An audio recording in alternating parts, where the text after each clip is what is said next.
Tem bastante. Vamos falar com o chat aí com o pessoal aí, pra gente encaminhar a nossa conversa, porque o pessoal quer saber, né? O que o pessoal tá falando aí, além de xingamentos e briga entre torcida aí. Ó, Fla-Flu tá quente.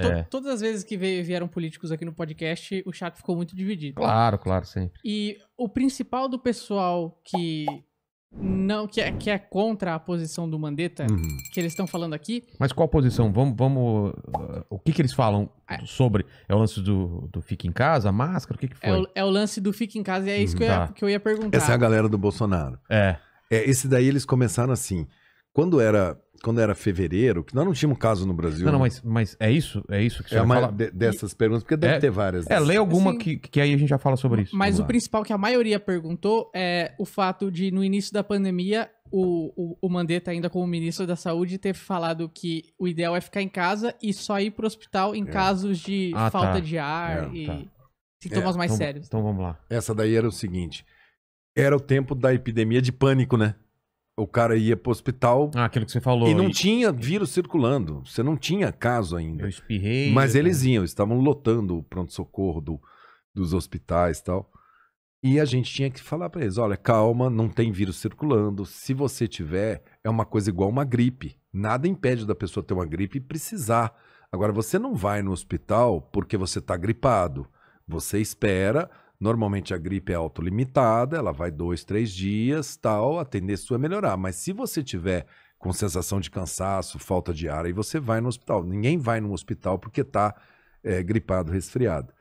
E a gente preparou toda a porta de entrada de atenção primária, deixamos o posto aberto até 10 horas da noite para fazer o saúde na hora para o pessoal, na hora que começasse o corona, ele ter portas de entrada. Mas quando eu saí do ministério, eu me lembro que a minha aprovação era muito alta, né? E aí isso daí começou com um robô, eu acho que era dessas coisas que eles fazem organizada, né? Vamos subir essa frase. E aí eles subiram. Eu imagino que tem um pessoal que fica pensando mesmo qual caminho vai atacar. Aquele gabinete do ódio é muito organizado. Isso acontece com a gente. Aquilo eles fazem muito bem. A gente fala que o governo não sabe trabalhar, faz muito bem. Mas espalhar ódio, fake news, eles copiam esse tipo daí, eles copiam, Ctrl-C, Ctrl-V, perfeito. É muito bom. Às vezes até com erro de português, você vê que é copiado, todo mundo com o mesmo erro.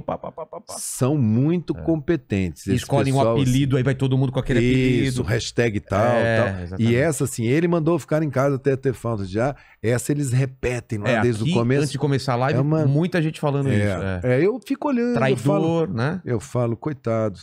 Cara, traidor do quê?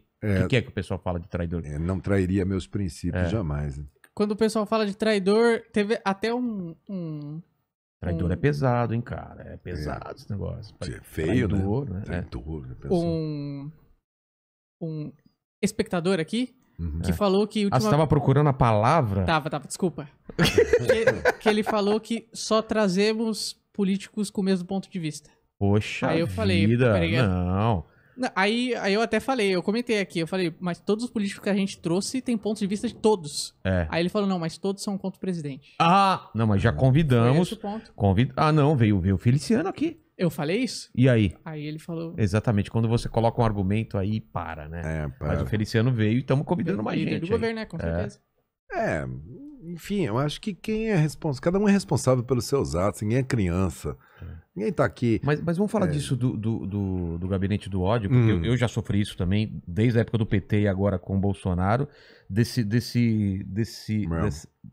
cancelamento os caras começam a bater e você vê que é uma coisa muito organizada, e eu acho um fluxo muito grande que enche o saco, dura um pouco e depois dá aquela acalmada. Não, e eu acho que eles fazem isso pra ver se a pessoa se intimida e para de falar. Mas essa é a intenção, né? sempre é essa. Eu acho que essa é a intenção. É afastar do debate.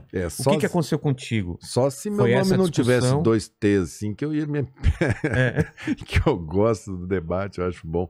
Mas esse daí é muito raso, esse aí eles perdem rápido. Mas foi isso. Foi logo em seguida que você sentiu esse foi. ataque? Não demorou muito? Eu saí com uma avaliação muito alta. Eu fui o ministro da Saúde que saiu com a maior avaliação na história de toda a avaliação de ministros da Saúde e de ministros de governo. Eu saí com 80% de aprovação do governo.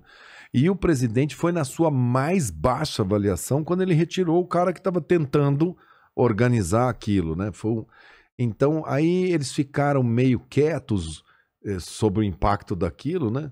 Aí, passado uns 15 dias, eu me lembro do dia que eles deram essa ordem, porque você olha teu Instagram, você olha tuas coisas, aí você... É aquela calma que vem antes da tempestade, E né? eles são sempre os mesmos, aí você abria para ver quem era, ele tinha 0 seguidor e tal, aí, e eles vão, né, nessa batida. Mas é bem de doutrinação, assim, uma coisa bem gado mesmo. E o do PT é o contrário. Do PT, se tiver petista fazendo pergunta, eles vão falar assim, por que ele quer privatizar o SUS? Tem também? É a parada do... essa é o viral do... a turma do PT. Não é o fantoche, como fala? O boneco... O esquema lá deles, que usam como... o deles você quer privatizar o SUS, porque foi de onde veio isso?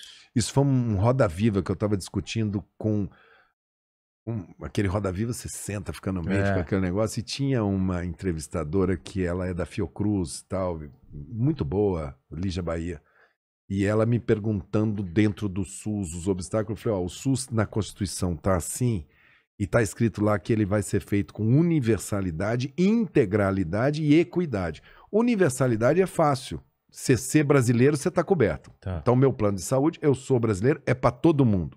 Integralidade é, ok, o que tiver está coberto. O SUS não pode chegar a fazer igual o plano de saúde e falar, olha, esse procedimento aqui o seu plano não cobre. Entendi. É integral.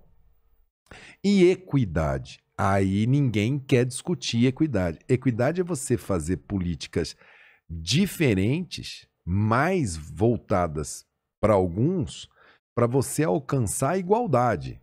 Qual a diferença entre equidade e igualdade? Igualdade é todo mundo ter direito a exatamente Imagina que a gente fosse uma sociedade que não tivesse essa diferença enorme de bilionários e miseráveis. Tá. Isso é inequidade, essa diferença, a falta total de igualdade. A busca da equidade é você puxar as duas linhas para ver se você forma um bloco homogêneo com as mesmas oportunidades de saúde, de educação, de cultura. E equidade, nós nunca discutimos no Brasil como que seriam políticas que geram equidade, oportunidades para a pessoa ter saúde. E dos exemplos que eu dei foi exatamente quando o cara compra lá o seu plano de saúde e depois ele vai e desconta no imposto de renda. Aí o cara é bilionário, vai no SUS fazer um transplante.